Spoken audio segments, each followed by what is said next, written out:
Welcome to Sakshi super fast news. నేను కార్తీక్ అరవ. నేను హిమబిందు. వైఎస్ఆర్సీపీ అధినేత వైఎస్ జగన్మోహన్ రెడ్డి రేపటి నుంచి 2 రోజుల పాటు వైఎస్ఆర్ జిల్లా పులివెందుల నియోజకవర్గంలో పర్యటించనున్నారు. రేపు ఉదయం 11 గంటలకు పులివెందులు చేరుకుని క్యాంప్ కార్యాలయంలో ప్రజా దర్బార్ నిర్వహించనున్నారు. ప్రజల నుంచి వినతులు స్వీకరించి వారి సమస్యలు తెలుసుకోనున్నారు. ఈ నెల 8న దివంగత సీఎం వైఎస్ఆర్ జయంతి సందర్భంగా ఇడుపులపాయలో వైఎస్ఆర్ ఘాట్ వద్ద కుటుంబ సభ్యులతో కలిసి నివాళులర్పించనున్నారు వైఎస్ జగన్మోహన్ రెడ్డి. మణిపూర్లో ఉగ్రవాదులు ఘాతుకానికి తెగబడ్డారు. ఉక్రుల్ దగ్గర జవాన్లు వెడుతున్న కాన్వాయ్పై దాడి చేశారు. ఐఈడీ బాంబ్ బ్లాస్ట్ చేయడంతో 2 అస్సాం రైఫల్స్ జవాన్లు అక్కడికక్కడే చనిపోయారు. పలువురు తీవ్రంగా గాయపడ్డారు. భద్రతా బలగాలను మోహరించారు. ఉగ్రవాదుల కోసం ముమ్మరంగా గాలిస్తున్నారు. National socialist council of Nagaland terror group పనిగా భద్రతా దళాలు భావిస్తున్నాయి. కాకినాడ జిల్లా సిహెచ్ అగ్రహారంలో చిన్నారి జ్ఞానేశ్వరి మిస్సింగ్ కేసులో ట్విస్ట్. చిన్నారి అదృశ్యమైన రోజు కనిపించిన ఒక కార్ అనుమానాలకు తావిస్తోంది. ఆ వాహనం 2 రోజులుగా అదే ప్రాంతంలో తిరిగినట్టు గుర్తించారు. కార్ అందులోని వ్యక్తులపై అనుమానం ఉందని బాధిత కుటుంబ సభ్యులు అంటున్నారు. ఇదే కార్ నర్సీపట్నం వద్ద చిన్నారి బంధువును కూడా ఢీకొట్టిందని చెప్తున్నారు. జ్ఞానేశ్వరిని ఎవరైనా అపహరించారా అనే అనుమానాలు వ్యక్తమవుతున్నాయి. దీంతో పోలీసులు అప్రమత్తమై విచారణ చేపట్టారు.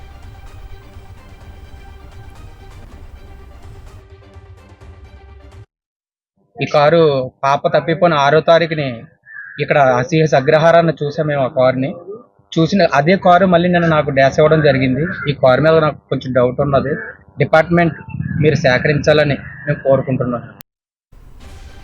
సాయి కృష్ణ లాకప్ డెత్ కేసులో కీలకంగా మారింది సెల్ ఫోన్. మొబైల్ తీసుకుని గోవా వెళ్లిన ఎక్స్ట్రీమ్ ఫిట్నెస్ నిర్వాహకుడు సుశాంత్ను మరోసారి విచారణకు పిలిచారు సిట్ అధికారులు. ఇప్పటికే అరెస్ట్ అయిన A2 హెడ్ కానిస్టేబుల్ అశోక్కు సన్నిహితుడిగా సుశాంత్ ఉన్నట్టుగా గుర్తించారు సిట్. అశోక్ చెబితేనే గోవాకు మొబైల్, ఆధార్, వాలెట్తో సుశాంత్ వెళ్ళినట్టుగా గుర్తించింది సిట్. గోవాలో సుశాంత్ ఏం చేశాడు, అశోక్ ఏం చెప్పాడు, సుశాంత్ గోవాలో మొబైల్తో ఎవరితో మాట్లాడారు అనే అంశాలపై మరోసారి విచారణ చేస్తోంది సిట్. సుశాంత్ స్టేట్మెంట్ ఇప్పటికే రికార్డ్ చేసింది సిట్.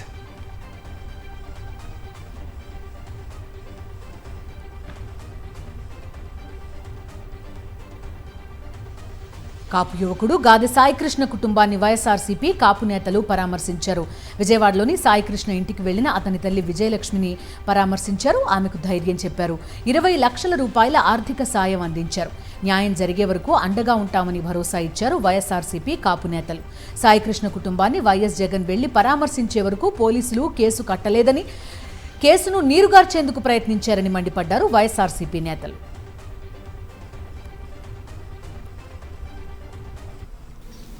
18వ తారీఖు జగన్మోహన్ రెడ్డి గారు వచ్చి వారి కుటుంబాన్ని పలకరించేంత వరకు దీన్ని గాలికి వదిలేశారు. 18వ తారీఖు ఎప్పుడు పలకరించారో 19వ తారీఖు కేసు రిజిస్టర్ చేశారు. ఎంత లోపభూయిష్టంగా ఈ పోలీసు యంత్రాంగం ఈ కేసులో ప్రవర్తించిందో 2-3 ఉదాహరణలు చాలు. అదేంటంటే కేసు రిజిస్టర్ చేశారు, నాగరాజుని ఇమీడియట్గా అరెస్ట్ చేయలేదు. నాగరాజుతో బేరసారాలు చేసుకున్నారు. బేరసారాలు మీన్స్ అతను ఇలా చెప్పు అలా చెప్పు అని చేసుకున్నారు. చివరికి ఏదో అరెస్ట్ చేశారు. అది కూడా చాలా ఒత్తిడి మేరకు. ప్రజలకు న్యాయం చేయాల్సిన ప్రభుత్వాలు, రక్షణగా ఉండాల్సిన పోలీసులే అఘాయిత్యాలకు పాల్పడడం సమాజానికి మంచిది కాదని ఆందోళన వ్యక్తం చేశారు ప్రొఫెసర్, పౌర హక్కుల నేత హరగోపాల్. రక్షించాల్సిన రక్షక భటులే హత్యలు చేసి ఆధారాలను మాయం చేస్తే ప్రజలకు పోలీస్ వ్యవస్థపై నమ్మకం పోతుందన్నారు.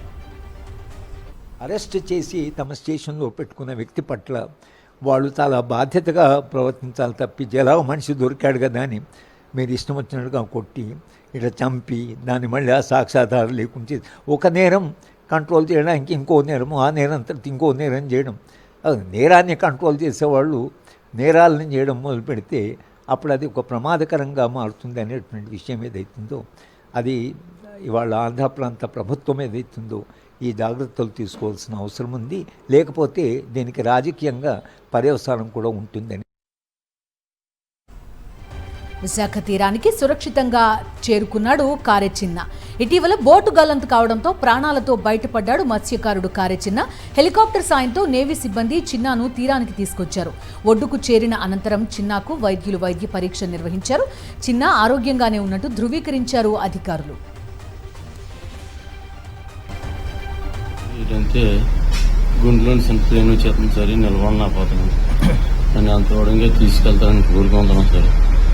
అందుకంటే ఇప్పుడు 6 కళాశాల ఇబ్బంది పడి చచ్చిపోయి ఊడి తిరగబడిపోయి ఇది తీసుకెళ్తానని కోరుకుంటున్నాను బాబు. నేను అర్జెంటుగా తీసుకెళ్తానని కోరుకుంటున్నాను బాబు. గల్లంతైన మత్స్యకారుల ఆచూకీ తెలపాలని డిమాండ్ చేస్తూ మత్స్యకారుల కుటుంబాలు రోడ్డెక్కాయి. కూటమి ప్రభుత్వ వైఖరి పట్ల నిరసన వ్యక్తం చేశాయి. విశాఖ ఫిషింగ్ హార్బర్ వద్ద మత్స్యకారులు ధర్నా నిర్వహించారు. రోడ్డుపై బైఠాయించి నిరసన వ్యక్తం చేశారు. గాలింపు చర్యలు వేగవంతం చేయాలని మత్స్యకార కుటుంబాలు డిమాండ్ చేశాయి. 2 రోజులు గడుస్తున్నా తమ వారి ఆచూకీ లభించలేదని ఆవేదన వ్యక్తం చేశాయి. 6 మత్స్యకారుల ఆచూకీ కనిపెట్టాలని, అసలు ఇందుకోసం ప్రభుత్వం ఏం చర్యలు తీసుకుందో చెప్పాలన్నారు. టైం అప్పుడు ఉన్నారని తెలిసింది కానీ ఇప్పుడు వచ్చి మనతో మాట్లాడడం కానీ చేయడం కానీ ఏడు కూడా లేదు. అప్పుడు దొక్కుల మనిషి కూడా ఇప్పుడు వచ్చి తీసుకురాలేదు కూడా, ఇక్కడికి తీసుకురాలేదు. ఏమంటే వస్తాడని చెప్తున్నా కానీ ఇప్పుడు వచ్చి ఇక్కడ తీసుకురాని 10 కూడా చేయలేదు కూడా అన్న. మాట్లాడాడు వెళ్ళిపోవడం తప్ప ఇంకేం చేయలేదు. అంతే. అది చేస్తున్నారు కానీ చేస్తామంతా ఇది పంపిస్తున్నారు, అది పంపిస్తున్నారు, ఏది కూడా పంపించలేదు. హెలికాప్టర్లు పంపిస్తానన్నారు. అక్కడ లైఫ్ టెస్ట్ కావాలి మాకు, ఎదిగినట్టుగా ప్రూఫ్ కావాలి మాకు. ఇప్పుడు వీడియో కావాలి, ఇప్పుడు మాకు చూపెట్టాలి మాకు ఎదిగినట్టు. మత్స్యకారుల ప్రాణాలు అంటే కూటమి ప్రభుత్వానికి లెక్కలేదా అని నిలదీశారు మాజీ ఎమ్మెల్యే వాసుపల్లి గణేష్. ఇప్పటి వరకు ఎంపీ భరత్ ఎందుకు బాధిత కుటుంబాలను పరామర్శించలేదని ప్రశ్నించారు. ఇండియన్ కోస్ట్ గార్డ్, నేవీ సాయం తీసుకుని ఉంటే 6 జాలర్లు ఇప్పటికే ఇంటికి వచ్చేవారన్నారు.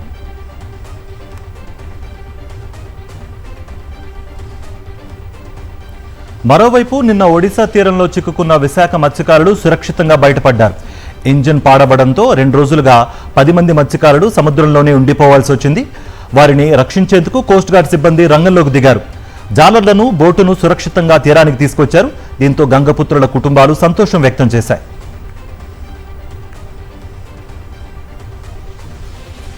యూట్యూబర్ ప్రశ్న రావణ్ అరెస్టుపై మరోసారి నటుడు ప్రకాష్ రాజ్ ఫైర్ అయ్యారు. యుఏపీఏ చట్టం వాడి యూట్యూబర్ను రిమాండ్కి పంపిస్తారా అని ప్రశ్నించారు. యువరాజును ప్రశ్నిస్తే దేశద్రోహమా అని నిలదీశారు. ప్రొఫెసర్ నాగేశ్వర్తోనే ఆట మొదలైందని, దానికి ప్రజలే ముగింపు చెప్తారన్నారు ప్రకాష్ రాజ్. యువరాజుని ప్రశ్నిస్తే దేశద్రోహం. వాడి ఫోన్ మీ దగ్గర ఉంది, అందులో ఉన్న పర్సనల్ ఇన్ఫర్మేషన్ ని వక్రీకరించి దాన్ని లీక్ చేస్తూ ఆయన్ని ఇబ్బంది పెడుతూ ఎన్నో ప్రశ్నించే గొంతుల్ని భయపెట్టడానికి ప్రయత్నం చేస్తారు కదా. ప్రొఫెసర్ నాగేశ్వరరావు గారితో మీ ఆట మొదలయ్యింది. కానీ ఈ ఆటానికి ముగింపు ప్రజలే చేస్తారు. డిప్యూటీ సీఎం పవన్ కళ్యాణ్ నమ్మక ద్రోహం చేశారని సుగాలి ప్రీతి తల్లి పార్వతి పోలీసులకు ఫిర్యాదు చేశారు. గన్నవరం పోలీస్ స్టేషన్లో పవన్ పై కంప్లైంట్ ఇచ్చారు. తన కుమార్తె మరణాన్ని పవన్ రాజకీయంగా వాడుకుని మోసం చేశారని ఆగ్రహం వ్యక్తం చేశారు. తన బిడ్డ మరణంపై రకరకాలుగా మాట్లాడుతున్నారని ఆవేదన వ్యక్తం చేశారు. ఎలాంటి ఆధారాలు లేవంటూ నిందితులకు పవన్ క్లీన్ చిట్ ఇస్తున్నారని మండిపడ్డారు. దయచేసి పవన్ కళ్యాణ్ గారి మీద, నా కూతురి మీద, నాకు ఫస్ట్ కేసు సుగాలి ప్రీతి కేసు సంతకం పెడతానని చేయకున్నందుకు చీటింగ్ కేసు గాను, తర్వాత నా కూతురి మీద అసత్య ఆరోపణలు చేయడం, ఆధారాలు లేకుండా మాట్లాడకూడదని డిప్యూటీ సీఎం పవన్ కళ్యాణ్ గారు మీటింగ్ పెట్టి చెప్పారు. వీడియో ఏ ఆధారాలు లేకుండా నా కూతురు కేసుని క్లోజ్ చేయాలని ముద్దాయిలతో కుమ్మక్క అయిపోయి మాట్లాడుతున్నారు మేడం. దీని మీద నేను మీకు కంప్లైంట్ ఇవ్వడం జరుగుతుంది. అయోధ్య బాలరాముడి మందిరంలో విరాళాల చోరీపై బీజేపీ ఎందుకు స్పందించడం లేదని ప్రశ్నించారు మంత్రి పొన్నం ప్రభాకర్. రామ మందిరం నిర్మాణానికి దేశ ప్రజలు ఎవరి స్థాయికి వారు విరాళాలిస్తే వాటిని కూడా కొల్లగొట్టారని మండిపడ్డారు. విరాళాలను ఎత్తుకెళ్లడం దేశ ప్రజలకు అవమానమన్నారు మంత్రి పొన్నం ప్రభాకర్.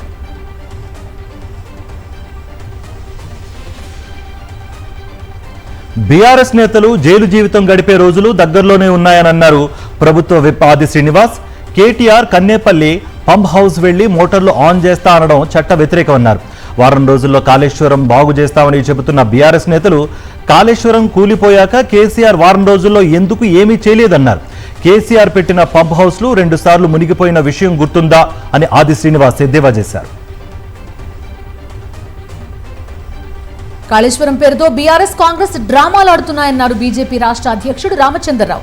పేదల జీవితాలతో చెలగాటమాడుతున్న సీఎం రేవంత్ రెడ్డి కోర్టులు చెప్పినా ఫాతిమా కాలేజ్ ఎందుకు కూల్చడం లేదని ప్రశ్నించారు. పేదల ఇళ్లు మాత్రం వెంటనే కూల్చేస్తున్నారన్నారు రామచంద్రరావు.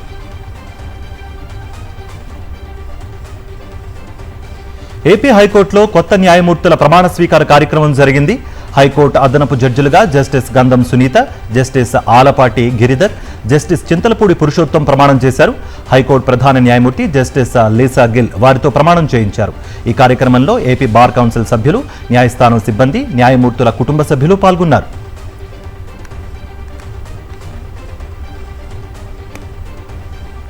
అధికారం చేపట్టాక బీసీలకు చంద్రబాబు వెన్నుపోటు పొడిచారని వైఎస్ఆర్సీపీ బీసీ నేతలు ఆగ్రహం వ్యక్తం చేశారు. ఉప ముఖ్యమంత్రి పదవి బీసీలకు ఇవ్వకుండా అన్యాయం చేశారన్నారు. తాడేపల్లి వైఎస్ఆర్సీపీ కేంద్ర కార్యాలయంలో సమావేశమైన వైఎస్ఆర్సీపీ బీసీ నేతలు బలహీన వర్గాలకు చంద్రబాబు చేస్తున్న మోసాలపై గళం విప్పాలని నిర్ణయించారు. జోన్ల వారీగా బీసీ సదస్సులకు తీర్మానం ప్రకటించి త్వరలోనే విజయవాడలో భారీ సదస్సు ఏర్పాటు చేయాలని నిర్ణయించారు. వచ్చే నెలలో విజయవాడ నగరంలో వైఎస్ఆర్ కాంగ్రెస్ పార్టీకి సంబంధించిన బీసీ నేతలందరం కూడా ఒక సమావేశం ఏర్పాటు చేసుకునే దిశగా అడుగులు వేస్తున్నాం. బలహీన వర్గాల అందరం ఒక్క తాటి మీదకి వస్తాం. మరలా జగన్మోహన్ రెడ్డి గారిని ముఖ్యమంత్రిని చేయటం కోసం అందరం కూడా కలిసి కట్టుగా ముందుకు వెళుతున్నామని చెప్పేసి మీ అందరికి కూడా తెలియజేస్తూ, బీచ్ షాక్స్ ను నిరసిస్తూ విశాఖలో వైఎస్ఆర్సీపీ మహిళా విభాగం ఆధ్వర్యంలో భారీ ర్యాలీ చేపట్టారు. నల్ల బలూన్లు, రిబ్బన్లతో ర్యాలీ నిర్వహించి కూటమి సర్కారుకు వ్యతిరేకంగా నినాదాలు చేశారు. బీచ్ షాక్స్ జీవోను వెంటనే రద్దు చేయాలని వైఎస్ఆర్సీపీ మహిళా నేతలు డిమాండ్ చేశారు. మద్యం బాటిళ్లు పగలగొట్టి ప్రభుత్వ జీవోలను దహనం చేశారు. ర్యాలీలో ఉత్తరాంధ్ర జిల్లాల మహిళలు పెద్ద సంఖ్యలో పాల్గొన్నారు. ఈ రోజు కూటమి ప్రభుత్వంలో బార్లు 24 గంటలు తెరిచి ఉంటూ ఉన్నాయి. ఈ మద్యం తాగి ఈ రోజు ప్రజలు ఇంటికి వెళ్లి భార్యల్ని వేధించడం అయితేనేమి, అలాగే తాలిబొట్లు తెగిపోయే పరిస్థితి, వాళ్ళ ఆరోగ్యం చెడిపోయే పరిస్థితి మనం చూస్తూ ఉన్నాం. మహిళల మీద అత్యాచారాలు, హత్యలు జరుగుతూ ఉండే పరిస్థితి మనం చూస్తూ ఉన్నాం. అందువల్ల మేము చెప్తూ ఉన్నాం, అలాంటి మద్యము బీచ్ షాక్స్ పేరుతో కనుక ఎక్కడ ఏర్పాటు చేస్తే ఖచ్చితంగా ఈ వాతావరణం దెబ్బతింటుంది. అధికారులతో ఏపీఎస్ఆర్టీసీ జేఏసీ చర్చలు అసంతృప్తిగా ముగిశాయి. స్పెషల్ సీఎస్ లేకుండా మొక్కుబడిగా సాగిన చర్చలపై జేఏసీ నేతలు అసహనం వ్యక్తం చేశారు. అధికారుల నుంచి హామీ లభించకపోవడంతో రెండో దశ ఉద్యమ కార్యాచరణ కొనసాగిస్తామని ఆర్టీసీ జేఏసీ నేతలు స్పష్టం చేశారు. రేపటి నుంచి తమ డిమాండ్లను ప్రజల్లోకి తీసుకెళ్తామన్నారు. ఆర్టీసీ ప్రైవేటీకరణ ఆలోచన ప్రభుత్వం విరమించుకోవాలని డిమాండ్ చేస్తోంది ఆర్టీసీ జేఏసీ. ముఖ్యంగా ఏ డిపోలు అయితే ఇవాళ తొలగించి పక్కకు పంపించారో ఆ డిపోస్ అని యాజ్ ఇట్ ఈజ్గా పునరుద్ధరించి వర్క్మెన్ అందరిని అక్కడే పెట్టాలనే సమస్య మీద కూడా ఇవాళ స్పష్టత రాలేదు. కాబట్టి మా ప్రోగ్రాం యాజ్ ఇట్ ఈజ్గా కంటిన్యూ చేయడానికి నిర్ణయం చేయడం జరిగింది. కాబట్టి ఏపీఎస్ఆర్టీసీలో ఉన్న సిబ్బంది అందరూ కూడా ఇచ్చిన ప్రోగ్రామ్స్ను దిగ్విజయం చేయాల్సిందిగా మనవి చేస్తూ, ఇవాళ సంస్థలో జేఏసీగా మేము ఏదైతే ఉద్యమంకి వెళ్తున్నామో ప్రజలకు కూడా మా ఉద్యమం సంబంధించినటువంటి పరిస్థితులను అర్థం చేసుకోవాలని మీ ద్వారా విజ్ఞప్తి చేస్తూ, సంధ్యా థియేటర్ తొక్కిసలాట కేసు విచారణలో కీలక పరిణామం చోటు చేసుకుంది. ఈ కేసుపై ఇవాళ నాంపల్లి కోర్టులో విచారణ జరిగింది. ప్రస్తుతం షూటింగ్ నిమిత్తం ముంబైలో ఉన్న అల్లు అర్జున్ కోర్టు ముందస్తు అనుమతితో ఈ విచారణకు వర్చువల్ గా హాజరయ్యారు. కేసులో మొత్తం 23 మంది నిందితులుగా ఉండగా పబ్లిక్ ప్రాసిక్యూటర్ వారందరిపై దాదాపు 500 పేజీల భారీ ఛార్జ్షీట్ ను అధికారికంగా అందజేశారు. ఛార్జ్షీట్ కాపీని పరిశీలించిన అనంతరం తదుపరి విచారణను ఈ నెల 29కి వాయిదా వేసింది నాంపల్లి కోర్టు. ఆంధ్రప్రదేశ్ వ్యాప్తంగా ఎస్ఎఫ్ఐ ఆధ్వర్యంలో విద్యార్థులు కదం తొక్కారు. ఫీజు రియంబర్స్మెంట్ బకాయిలు విడుదల చేయాలని ర్యాలీ నిర్వహించారు. ఎన్నికల ముందు యువగళం పాదయాత్రలో లోకేష్ ఇచ్చిన వాగ్దానాలు ఏమయ్యాయని ప్రశ్నించారు. కూటమి ప్రభుత్వంలో విద్యా వ్యవస్థ అధ్వాన్నంగా తయారైందని ఆగ్రహం వ్యక్తం చేశారు విద్యార్థి సంఘం నేతలు. అసంపూర్ణంగా ఉన్న స్కూల్ భవనాలు పూర్తి చేయడంతో పాటు వసతి గృహాలకు సొంత భవనాలు ఏర్పాటు చేయాలని డిమాండ్ చేశారు. ప్రభుత్వం స్పందించకుంటే చలో విజయవాడకు పిలుపునిస్తామని హెచ్చరించారు. ఆంధ్రప్రదేశ్లో ఎస్సీ, ఎస్టీ వర్గాలకు చెందిన ఎంఎస్ఎంఈ రుణాలు, సబ్సిడీల పంపిణీలో అవకతవకలు జరుగుతున్నాయని ఆరోపిస్తూ పారిశ్రామికవేత్తలు 6 రోజులుగా చేస్తున్న దీక్ష ఉధృతమైంది. గతంలో ఉన్న ప్రయారిటీ విధానాన్ని పక్కన పెట్టి ఇష్టారాజ్యంగా నిధులు విడుదల చేస్తున్నారని, దీనివల్ల అసలైన లబ్ధిదారులకు తీవ్ర అన్యాయం జరుగుతోందని ఆగ్రహం వ్యక్తం చేశారు. మంగళగిరిలోని జనసేన పార్టీ రాష్ట్ర కార్యాలయాన్ని ముట్టడించారు. ఉప ముఖ్యమంత్రి పవన్ కళ్యాణ్ వెంటనే తమ సమస్యలపై దృష్టి సారించి పరిష్కారం చూపాలని డిమాండ్ చేశారు.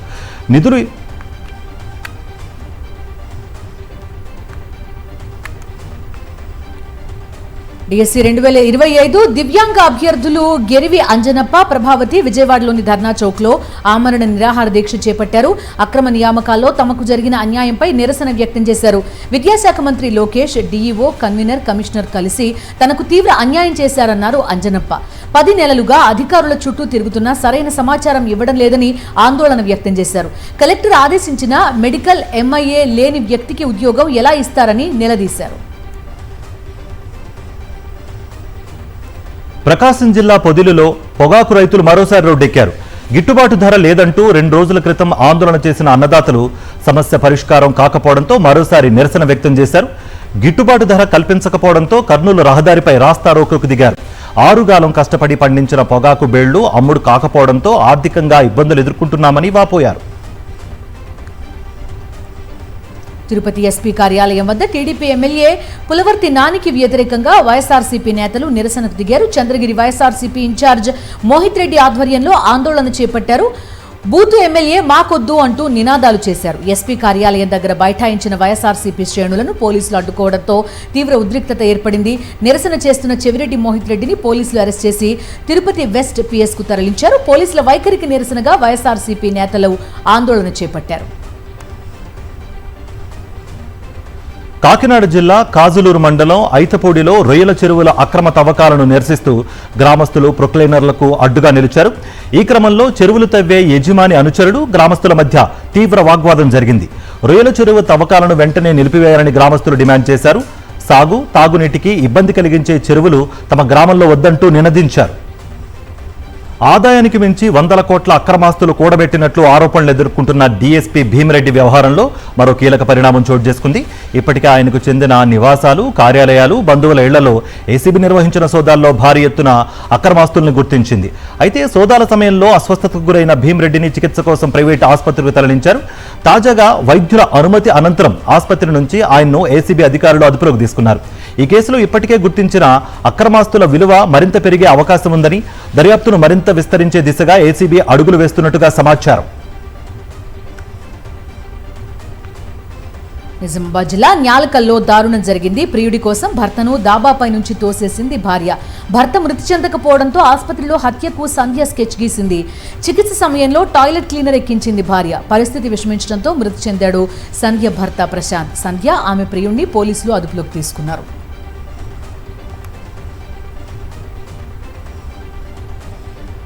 సంధ్య, ఆమె ప్రియుడు అనిల్ మధ్య జరిగిన ఆడియో సంభాషణ చూద్దాం. ఎట్లొడుతుందా ఎన్నోది అది తాయి ఏ టైం అన్నా గానీ అడ్డిచ్చా పోయిన చెప్పు. కాదు వేరోళ్ళు నాతో మంచిగానే ఉన్నాడు. కాదురా, అరే ఏం చేస్తావు నాకు తెలియదు. మొత్తం డిచ్చ తాయి పండాలి నీలోనే కిందికి దిగొద్దాడు. నేను చెప్తుండేంది, మొత్తం డిచ్చ అన్ని పండాలి మీద, కిందికి రావద్దు. రైట్. ఇంకా నువ్వు ఇంకా తెప్పి సగం ఉండగా తెప్పి రైటా. అడైతే కిందికి రావద్దు, నీదే బాధ్యత. రైట్. గుడ్ నైట్ రా.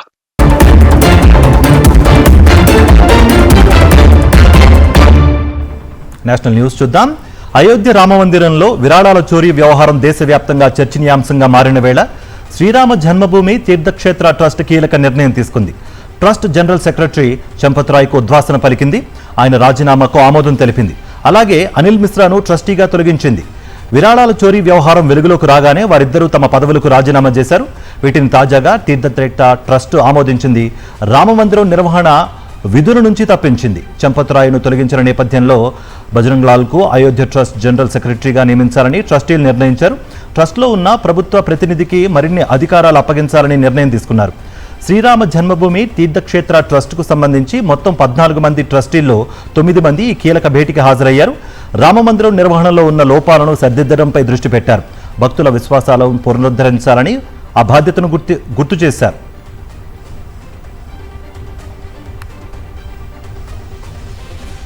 జమ్మూ కాశ్మీర్లో భారీ వర్షాలు బీభత్సం సృష్టిస్తున్నాయి. చినాబ్ వ్యాలీలో జనజీవనం స్తంభించిపోయింది. కిష్టవర్లో క్లౌడ్ బర్స్ట్ సంభవించి రోడ్లపైకి భారీగా బురద రాళ్లు చేరాయి. కార్లు, వాహనాలు బురదలో చిక్కుకుపోయాయి. రాళ్లు పడడంతో నేషనల్ హైవే నంబర్ 244 మూతబడిపోయింది. 540 మెగావాట్ల పవర్ ప్రాజెక్టు వద్ద భారీగా బురద చేరింది. భారీ వర్షాలకు చినాబ్ నదిలో నీటి మట్టం పెరుగుతోంది. దీంతో 3 గేట్లు తెరిచి బగ్లిహార్ డ్యాం నుంచి నీటిని దిగువకు విడుదల చేస్తున్నారు. మహారాష్ట్రపై వర్ణుడు విరుచుకుపడుతున్నాడు. ముంబై, థానే, పూణే, పాల్ఘర్ ప్రాంతాల్లో భారీ వర్షాలు కురుస్తున్నాయి. కుంభవృష్టికి వసాయ్, విరార్లో హౌసింగ్ సొసైటీలు, రహదారులు, చెరువులను తలపిస్తున్నాయి. కార్లు నీట మునిగాయి. వసాయ్ ప్రాంతంలో రైల్వే ట్రాకులపై భారీగా వర్షపు నీరు వచ్చి చేరింది. దీంతో రైళ్ల రాకపోకలకు అంతరాయం ఏర్పడింది. భారీ నుంచి అతి భారీ వర్షాలు కురుస్తున్న క్రమంలో ముంబైకి రెడ్ అలర్ట్ పొడిగించింది ఐఎండీ.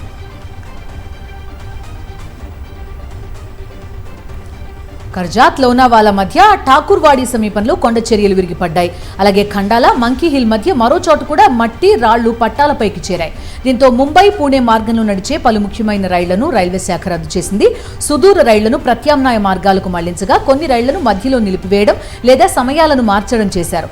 వసాయ్ విహార్ స్టేషన్ పూర్తిగా నీట మునిగిపోయింది. లోనావాలాలోని ఖుషీ డ్యాం నిండుకుండలా మారింది.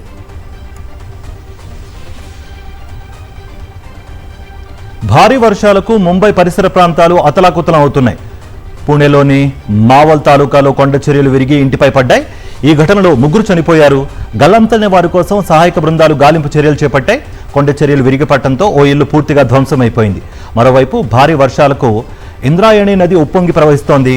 కార్ల నుంచి లోహగఢ్ కోటకు వెళ్లే రోడ్డు జల దిగ్బంధంలో చిక్కుకుంది. తానే, పాల్ఘర్, రాయ్గఢ్ జిల్లాల్లోనూ భారీ వర్షాలు బీభత్సం సృష్టిస్తున్నాయి. పహల్గాం ఉగ్రదాడి కేసులో జాతీయ దర్యాప్తు సంస్థ అనుబంధ ఛార్జ్షీట్ దాఖలు చేసింది. లష్కరే తైబా ఉగ్రవాద సంస్థ చీఫ్ హఫీజ్ సయీద్ పేరును చేర్చింది. బిఎన్ఎస్, యుఏపీఏలోని పలు సెక్షన్ల కింద అతడిపై అభియోగాలు మోపింది. హఫీజ్ని అతని వ్యక్తిగత హోదాలోనే కాకుండా లష్కరే తైబా ప్రాక్సీ అయిన ది రెసిస్టెన్స్ ఫ్రంట్ టీఆర్ఎఫ్ అధినేతగాను నిందితుడిగా చేర్చింది ఎన్ఐఏ. భారత్కు వ్యతిరేకంగా యుద్ధం ప్రకటించడం, సరిహద్దు అవతలి నుంచి ఉగ్రవాదులకు వ్యూహాత్మక కుట్రలు పన్నడం వంటి తీవ్రమైన ఆరోపణలు నమోదు చేసింది.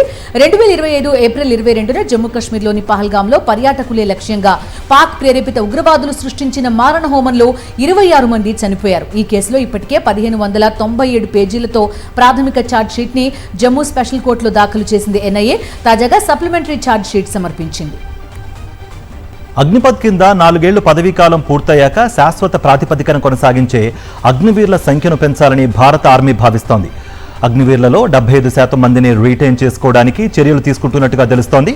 ఇక ఆర్మీ, వాయుసేనల్లో ప్రస్తుతం 25% మంది అగ్నివీర్లకు పర్మనెంట్ ఉద్యోగాలు కల్పిస్తుండగా దాన్ని 50%కి పెంచే అవకాశం ఉన్నట్టుగా తెలుస్తోంది. అంతర్జాతీయ వార్తలు చూద్దాం. ప్రధాని నరేంద్ర మోదీ ఇండోనేషియాలో పర్యటిస్తున్నారు. జకార్తాలో ల్యాండ్ అయిన ఆయనకు ఘన స్వాగతం లభించింది. ఆ దేశ అధ్యక్షుడు స్వయంగా ఎయిర్పోర్ట్కి వచ్చి ప్రధాని మోదీకి ఆహ్వానం పలికారు. అంతకుముందు ఇండోనేషియా ఎయిర్ స్పేస్ లో ఎంటర్ కాగానే ప్రధాని మోదీ విమానానికి ఆ దేశ ఫైటర్ జెట్స్ ఎస్కార్ట్ గా వచ్చాయి. ఇండోనేషియా అధ్యక్షుడు స్వయంగా స్వాగతం పలకడంపై ప్రధాని మోదీ సంతోషం వ్యక్తం చేశారు. దక్షిణ పసిఫిక్ మహాసముద్రంలోని అణుశక్తి జలాంతర్గామి నుంచి చైనా బాలిస్టిక్ క్షిపణిని పరీక్షించింది. ఈ ప్రయోగం పలు దేశాల్లో ఆందోళనకు దారితీసింది. దీనిపై ఆస్ట్రేలియా, న్యూజిలాండ్ తీవ్ర ఆందోళన వ్యక్తం చేశాయి. అయితే ఈ ప్రయోగం కేవలం సైనిక వార్షిక శిక్షణలో భాగమే అని చైనా తెలిపింది. అంతర్జాతీయ చట్టాలు, నిబంధనలకు కట్టుబడే బాలిస్టిక్ మిసైల్ ప్రయోగించామని తెలిపింది చైనా. ఏ దేశాన్ని లక్ష్యంగా చేసుకోలేదని స్పష్టం చేసింది డ్రాగన్ కంట్రీ. అందులో నిజమైన అణు వార్హెడ్ కి బదులు డమ్మీ వార్హెడ్ ఉపయోగించినట్టు వెల్లడించింది. ఇదే తరహా పరీక్షను 2 ఏళ్ల కిందట కూడా నిర్వహించినట్టు చైనా తెలిపింది.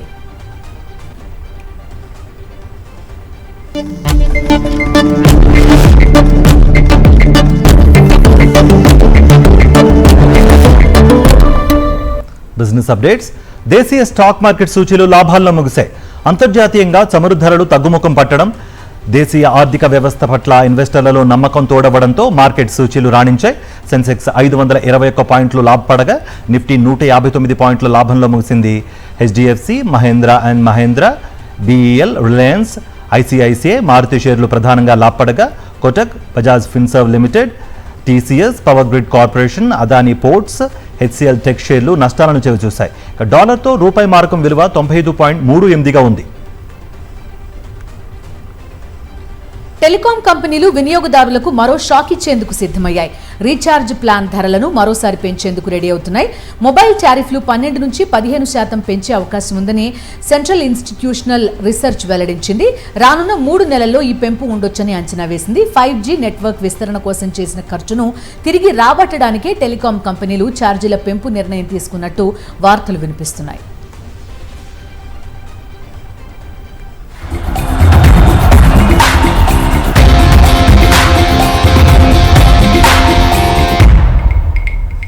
Sports updates. జింబాబ్వే పర్యటనకు వెళ్లే టీమిండియా స్క్వాడ్ను బీసీసీఐ ప్రకటించింది. జింబాబ్వేతో భారత్ 3 టీ20ల సిరీస్ను హరారేలో ఆడనుంది. జూలై 23, 25, 26 తేదీల్లో మ్యాచ్లు జరగనున్నాయి. అయితే ఈ మ్యాచ్లకు సంజు దూరం అవుతున్నట్లు బీసీసీఐ తెలిపింది. అతని స్థానంలో వైభవ్ సూర్యవంశీకి స్థానం కల్పించింది. జట్టులో శ్రేయస్ అయ్యర్, వైభవ్, అభిషేక్, తిలక్ వర్మ, ఇషాన్ కిషన్, శివం దుబే, సూర్యాంష్, రింకు, హర్ష్ దుబే, వరుణ్, ప్రిన్స్ యాదవ్, మయాంక్ యాదవ్, ప్రభసిమరన్ సింగ్ పేర్లను ఖరారు చేసింది.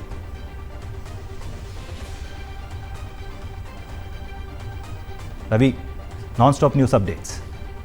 మరోసారి డైవర్షన్ కుట్రలకు తెరతీసింది కూటమి ప్రభుత్వం. ఈసారి ఏకంగా దేశద్రోహం కేసే పెడుతోంది. డీటెయిల్స్ మ్యాగజైన్ స్టోరీలో చూద్దాం. Stay tuned.